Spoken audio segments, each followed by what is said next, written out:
దూసుకెళ్తున్న అరట్టై నిజంగా ఇది WhatsApp killer అవుతుందా? ఇప్పుడు మెసేజ్లు చేయాలన్నా, ఫోటోలు వీడియోలు షేర్ చేయాలన్నా అందరూ వాడుతున్న యాప్ వాట్సాప్. మెట్రో సిటీల్లో కార్పొరేట్ బిజినెస్ల నుంచి పల్లెటూర్లలో పొలం పనులు చేసుకునే రైతన్నుల దాకా వాట్సాపే వాడుతున్నారు. కానీ ఇప్పుడు ఈ వాట్సాప్కు పోటీగా ఒక యాప్ విపరీతంగా క్రేజ్ తెచ్చుకుంటుంది. అదే అరట్టై యాప్. కొద్ది రోజులుగా దీనికి యూత్లో విపరీతమైన క్రేజ్ వస్తుంది. అది ఎలా ఉందంటే రోజుకు 3000 డౌన్లోడ్స్ నుంచి ఒక్కసారిగా కోట్లకు చేరింది. అంటే ఈ మెసేజింగ్ యాప్ ఇప్పుడు 100 రెట్ల వృద్ధి సాధించింది. అందుకే దీన్ని చాలా మంది వాట్సాప్ కిల్లర్గా పిలుస్తున్నారు.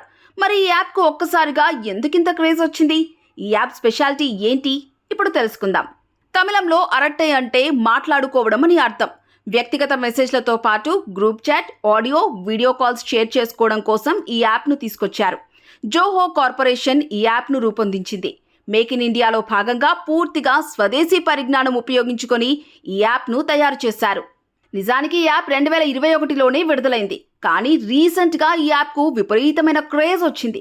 దీనికి స్వదేశీ పరిజ్ఞానాన్ని ప్రోత్సహించాలని కేంద్ర మంత్రి ధర్మేంద్ర ప్రధాన్ పిలుపునివ్వడం ఒక కారణంగా చెప్పవచ్చు. స్వదేశీ డిజిటల్ సొల్యూషన్స్ను వాడాలని ఆయన పిలుపునిచ్చిన తర్వాత క్రేజ్ వచ్చిన యాప్ల్లో అరట్టైనే నెంబర్ 1 పొజిషన్లోకి వచ్చింది. ఈ యాప్ సోషల్ మీడియాలోనూ తెగ వైరల్ అవుతోంది.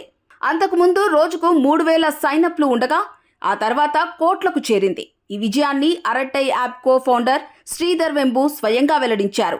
ఇక మనం కూడా స్వదేశీ ప్రొడక్ట్స్ని వాడి దేశ అభివృద్ధికి తోడ్పడదాం.